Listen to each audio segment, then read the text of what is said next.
بسم اللہ الرحمن الرحیم۔ فصل فی المتقابلات، یہ فصل ہے متقابلات میں۔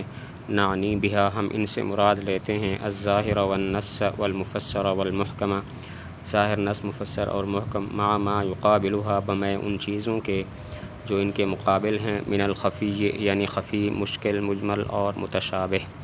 فالظاہر اسم، پس ظاہر نام ہے، لکل کلام، ہر اس کلام کا، ظہر المراد بہ، کہ جس کی مراد ظاہر ہو، للسامع، سامع کے لیے، بنفس السماع، محض سننے کے ساتھ، من غیر تأمل، بغیر غور و فکر کے، والنص، اور نص وہ ہے، ما سیق، جس کو چلایا گیا ہو، ما سیق الکلام، کہ کلام کو چلایا گیا ہو، لأجلہ، اس کی وجہ سے۔ اس فصل میں متقابلات یعنی متقابلات اور ان کے مقابل چیزوں کا بیان ہے۔ متقابلات سے مراد ہیں ظاہر، نص، مفسر، محکم، اور مقابل چیزوں سے مراد ہے خفی، مشکل، مجمل اور متشابہ۔ خفی مقابل ہے ظاہر کا، مشکل مقابل ہے نص کا، مجمل مقابل ہے مفسر کا، اور متشابہ مقابل ہے محکم کا۔ تو اس فصل میں متقابلات اور ان کے مقابل چیزوں کا بیان ہوگا۔ متقابلات سے مراد ہیں ظاہر، نص، مفسر، محکم، اور مقابل چیزوں سے مراد ہے خفی، مشکل، مجمل اور متشابہ۔ تو خفی مقابل ہے ظاہر کا، اور مشکل مقابل ہے نص کا، اور مجمل مشابہ ہے مفسر کا، اور متشابہ مقابل ہے محکم کا۔ ظاہر اور نص کی تعریف کی۔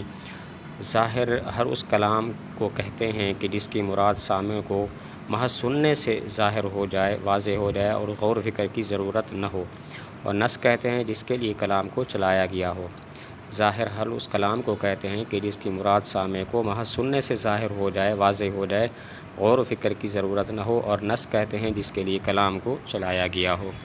ومثالہ، اور اس کی مثال، فی قولہ تعالی، اللہ تعالیٰ کے اس قول میں ہے، احل اللہ البیع، اللہ تعالیٰ نے حلال کیا بیع کو، وحرم الربا، اور حرام کیا سود کو۔ فالآیۃ سیقت، پس آیت کو چلایا گیا ہے، لبیان التفریقۃ، فرق بیان کرنے کے لیے، بین البیع والربا، بیع اور سود کے درمیان، ردًا لما ادعاہ الکفار، رد کرتے ہوئے اس چیز کا جس کا کفار نے دعویٰ کیا، من التسویۃ بینہما، یعنی ان دونوں کے درمیان برابری، حیث قالوا، اس طور پر کہ انہوں نے کہا، انما البیع مثل الربا، نہیں ہے سوائے اس کے کہ بیع سود کی طرح ہے، وقد علم حل البیع وحرمۃ الربا، اور تحقیق معلوم ہو گیا بیع کا حلال ہونا اور سود کا حرام ہونا، بنفس السماع، محض سننے کے ساتھ، فصار ذلک، پس یہ ہو گئی نص، فی التفریقۃ، فرق بیان کرنے میں، ظاہراً فی حل البیع وحرمۃ الربا، ظاہر بیع کے حلال ہونے میں اور سود کے حرام ہونے میں۔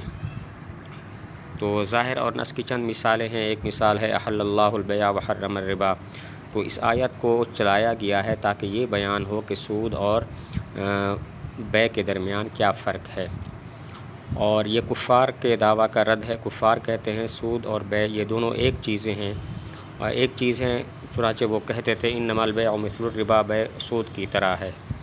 تو اس آیت سے جو ہے وہ بیع کا حلال ہونا اور سود کا حرام ہونا محض سننے سے معلوم ہو گیا، تو یہ نص بھی ہے اور ظاہر بھی ہے۔ نص تو تفریقہ میں ہے، یعنی سود اور بیع کے درمیان فرق بیان کرنے میں، اور ظاہر ہے اس بات میں کہ بیع حلال ہے اور سود حرام ہے۔ ظاہر اور نص کی چند مثالیں ہیں۔ پہلی مثال ہے احل اللہ البیع وحرم الربا، اس آیت کو اس مقصد کے لیے چلایا گیا ہے کہ سود اور بیع کے درمیان فرق بیان ہو جائے، اور یہ کفار کے دعویٰ کا رد ہے۔ کفار کہتے تھے سود اور بیع ایک چیز ہیں، وہ کہتے تھے انما البیع مثل الربا، کہ بیع سود کی طرح ہے۔ تو محض سننے سے بیع کا حلال ہونا اور سود کا حرام ہونا معلوم ہو گیا، تو یہ نص بھی ہے اور ظاہر بھی ہے۔ نص تو تفریقہ میں ہے، یعنی یہ فرق بیان کرنے میں کہ سود اور بیع میں فرق ہے، اور ظاہر اس بات میں ہے کہ بیع حلال ہے اور ربا حرام ہے۔ وَكَذَلِكَ قَوْلُهُ تعالیٰ، اور اسی طرح اللہ تعالیٰ کا قول ہے، فَانكِحُوا، پس نکاح کرو، مَا طَابَ لَكُم مِنَ النِّسَاءِ، ان عورتوں سے جو تمہیں اچھی لگیں، مثنیٰ، دو دو، وثلاثہ، اور تین تین، ورباع، اور چار چار۔ سیق الکلام، و کلام کو چلایا گیا ہے، لبیان العدد، عدد بیان کرنے کے لیے، وقد علم الاطلاق والاجازۃ، اور تحقیق معلوم ہو گیا مباح ہونا اور جائز ہونا، بنفس السماع، محض سننے سے، فصار ذلک ظاہراً، تو یہ ہو گئی ظاہر، فی حق الاطلاق، جواز میں، نصاً فی بیان العدد، نص عدد کے بیان میں۔ ایک اور مثال ہے فَانكِحُوا مَا طَابَ لَكُم مِنَ النِّسَاءِ مَثْنَىٰ وَثُلَاثَ وَرُبَاعَ۔ تو اس آیت کو یہ بیان کرنے کے لیے چلایا گیا ہے کہ عدد 4 ہیں، یعنی 4 تک تم شادی کر سکتے ہو، بیک وقت 4 سے شادی کر سکتے ہو۔ تو محض سننے سے نکاح کا جواز معلوم ہو گیا ہے، تو یہ ظاہر بھی ہے اور نص بھی ہے۔ ظاہر تو نکاح کے جواز کے حق میں ہے، اور نص بیان عدد میں ہے کہ تم 4 سے شادی کر سکتے ہو۔ تو ایک اور مثال ہے فَانكِحُوا مَا طَابَ لَكُم مِّنَ النِّسَاءِ مَثْنَىٰ وَثُلَاثَ وَرُبَاعَ۔ اس آیت کو بیان عدد کے لیے چلایا گیا ہے کہ 4 تک تم شادی کر سکتے ہو بیک وقت۔ تو اس سے محض سننے سے نکاح کا جواز معلوم ہوا، تو یہ ظاہر بھی ہے اور نص بھی ہے۔ ظاہر تو نکاح کے جواز کے حق میں ہے، اور نص اس بات میں ہے کہ 4 تک شادی کر سکتے ہو۔ وَكَذَلِكَ، اور اسی طرح ہے قَوْلُهُ تعالی، اللہ تعالیٰ کا یہ قول، لا جناح علیکم، تم پر گناہ نہیں ہے، ان طلقتم النساء، اگر تم طلاق دو عورتوں کو، ما لم تمسوہن، جب تک تم نے ان کو چھوا نہ ہو، او تفرضوا لہن فریضہ، یا مقرر نہ کیا ہو ان کے لیے مہر۔ نص، یہ نص ہے فی حکم من، اس عورت کے حق میں، اس عورت کے حکم میں، لم یسمی لہا المہر، جس کے لیے مہر مقرر نہ کیا گیا ہو۔ وظاہر، اور ظاہر ہے فی استبداد الزوج بالطلاق، شوہر کے طلاق کے ساتھ مستقل ہونے میں۔ واشارۃ، اور اشارہ ہے الی ان النکاح، کے نکاح بدون ذکر المہر یصح، بغیر مہر کے تذکرہ کے صحیح ہے۔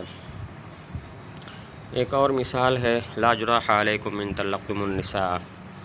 تو یہ آیت اس عورت کے حکم میں نص ہے کہ جس کے لیے مہر مقرر نہ ہوا ہو اور اس سے ہم بستری بھی نہ ہوئی ہو، تو اس کے لیے مہر نہیں ہے، لیکن اس کے لیے متع یعنی 2 کپڑے واجب ہیں۔ اور ظاہر اس بات میں ہے کہ شوہر طلاق دینے میں مستقل ہے۔